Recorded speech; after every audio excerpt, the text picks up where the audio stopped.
Meus irmãos e irmãs, que alegria nos encontrarmos para celebrar o mistério da nossa fé. Que alegria podermos também trazer presente a memória de São Benedito, o Negro. Eu me lembro que quando a gente tratava São Benedito desta maneira, algumas pessoas costumavam questionar: por que o negro? Se está dando ênfase que este Benedito é o negro, é porque existe também outro Benedito, que seria tratado por nós no Brasil como Bento, São Bento de Núrcia. Mas, se nós estamos no contexto italiano, ambos são Benedettos, né? Então, por isso, a distinção entre São Bento e São Benedito. É importante nós percebermos que quando celebramos um santo, nós somos chamados a prestar atenção nas suas principais virtudes. Em São Benedito, a humildade, a simplicidade.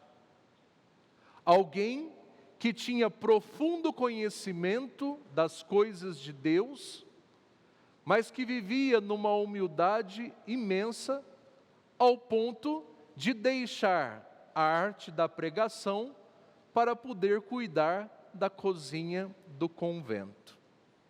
E uma das falas de São Benedito: se eu fico apenas no ato de pregar, é apenas uma boca anunciando a palavra de Deus.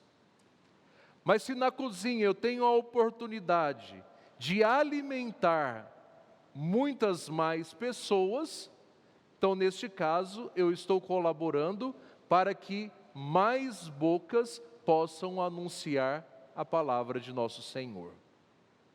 É muito interessante podermos observar tudo isto. Tanto é que nós vemos até alguns milagres de Deus pela intercessão de São Benedito. Tanto é que hoje a maioria das casas tem lá a sua imagenzinha na cozinha, onde logo pela manhã, né, tem-se o hábito de pedir a intercessão e a proteção de São Benedito na cozinha. O que levava São Benedito a tais virtudes era o seu ato de recorrer sempre à palavra de Deus. São Benedito era um profundo conhecedor da palavra de Deus. Procurava praticar cotidianamente a leitura orante da palavra de Deus.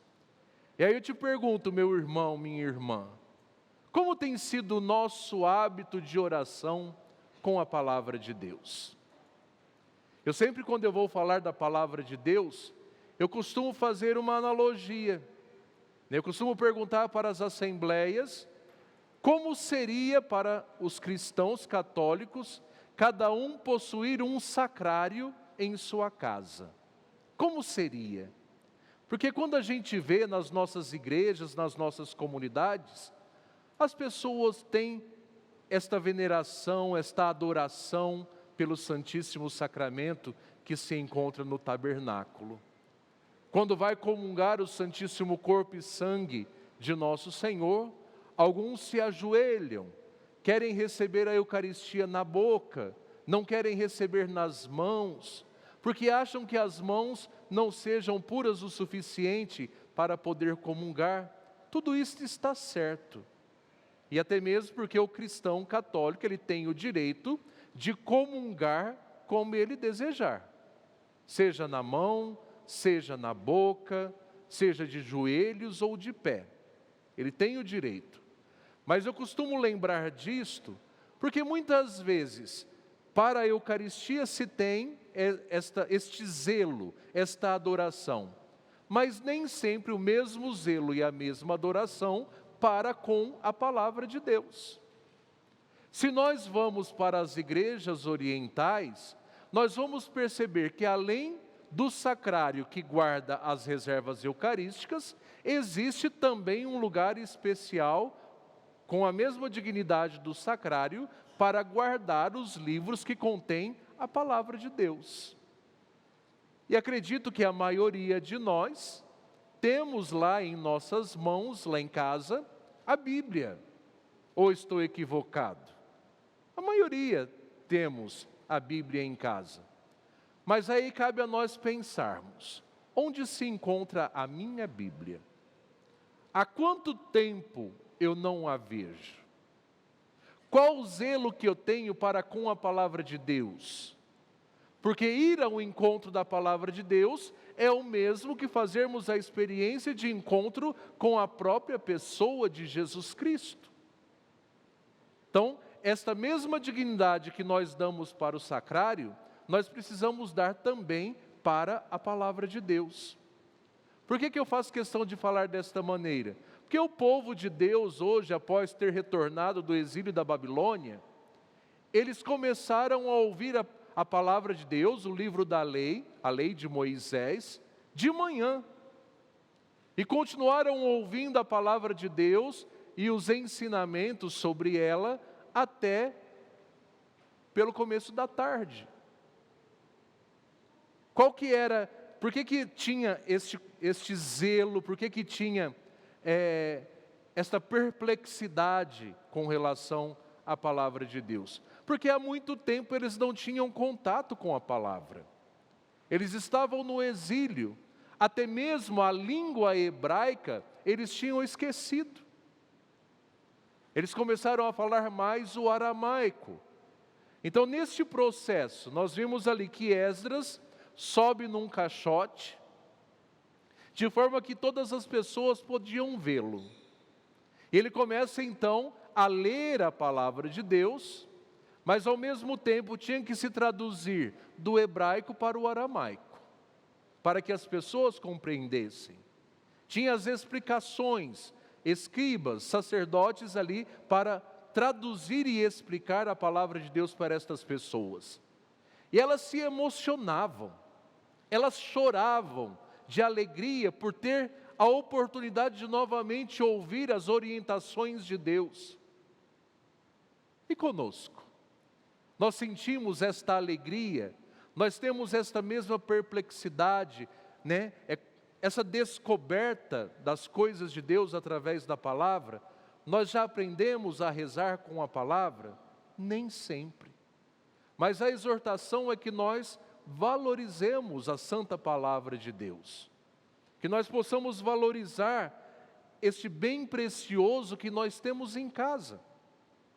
Quando nós ouvimos a palavra de Deus, a escuta desta palavra gera conversão em nossa vida. É pelo conhecimento da palavra que nós voltamos para o caminho de Deus. E este ato de conversão nos leva à prática da caridade.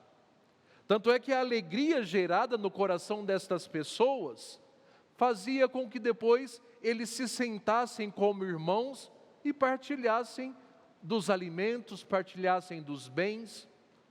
A própria palavra no final ela vai dizer: aqueles que não têm nada preparado, devem receber daqueles que trouxeram, que tem algo já preparado, algo pronto, deve partilhar. E todos puderam comer, todos beberam, todos ficaram muito felizes. Assim deve ser também na nossa vida de cristãos.